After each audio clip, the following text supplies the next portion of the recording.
Happiness is an emotional response to an outcome. If I win, I will be happy. If I don't, I won't. It's an if-then, cause and effect, quid pro quo standard that we cannot sustain because we immediately raise it every time we attain it.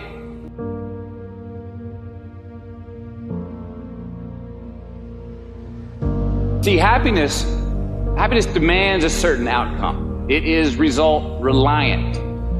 And I say if happiness is what you're after, then you're going to be let down frequently and you're going to be unhappy much of your time.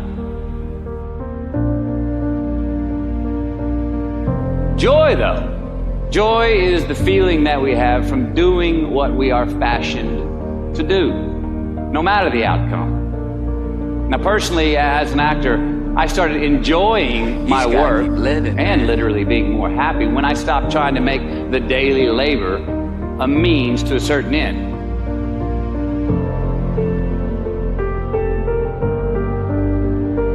Joy is always in process.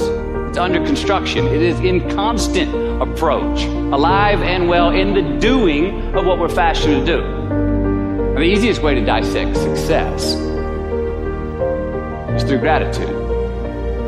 Giving thanks for that which we do have, for what is working. Appreciating the simple things we sometimes take for granted. We give thanks for these things, and that gratitude reciprocates, creating more to be thankful for.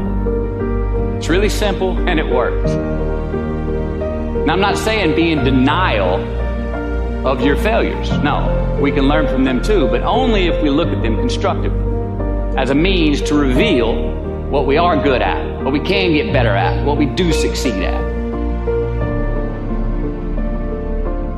The question that we got to ask ourselves is what success is to us, what success is to you. Is it more money? Maybe it's a healthy family. Maybe it's a happy marriage. Maybe it's to help others, to be famous, to be spiritually sound, to leave the world a little bit better place than you found it. Continue to ask yourself that question. Now, your answer may change over time, and that's fine. But do yourself this favor. Whatever your answer is, don't choose anything that will jeopardize your soul.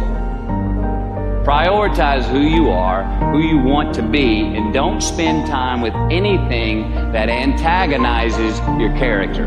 Don't drink the Kool-Aid, man.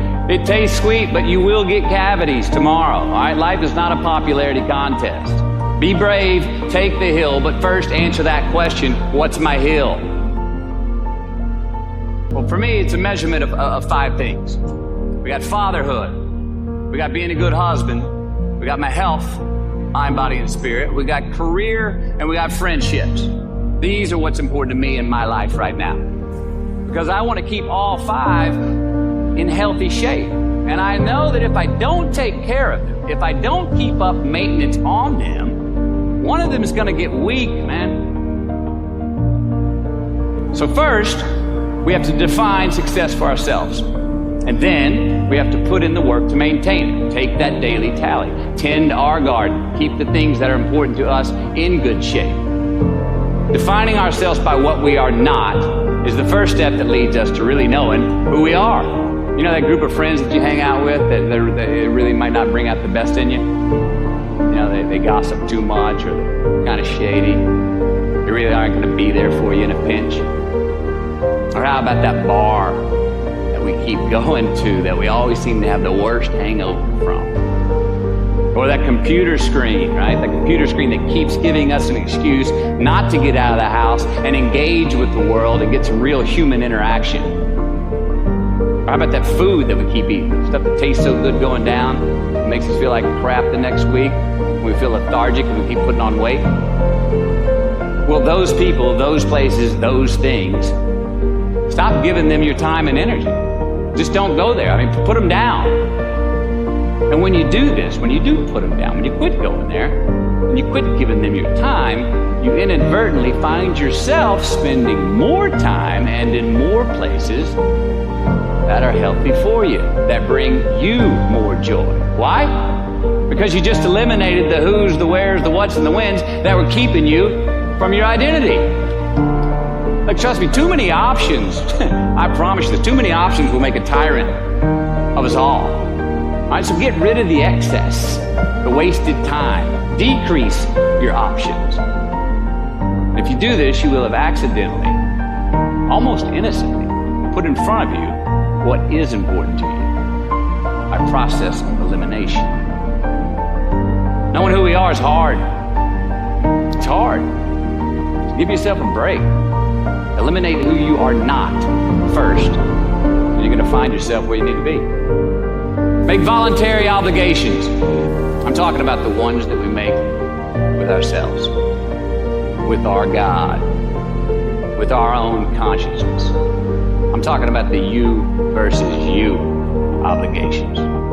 We have to have them. Now again, these are not societal laws, expectations that we acknowledge and endow for anyone other than ourselves. These are faith-based obligations that we make on our own. No one else governs these but you. They are your secrets with yourself, your own private counsel, personal protocols. And while nobody throws you a party when you abide by them, no one's going to arrest you when you break them either, except yourself. It's on you. It's on you. We do our best when our destinations are beyond the measurement, when our reach continually exceeds our grasp, and when we have immortal finish lines. And when we do this, the race is never over. The journey has no port. The adventure never ends because we are always on the way. So do this, and let somebody else come up and tap you on the shoulder and say, hey, you scored. Let them run up and tap you on the shoulder and say, man, you won. Let them come tell you, you can go home now. Let them say, I love you too. Let them say, thank you.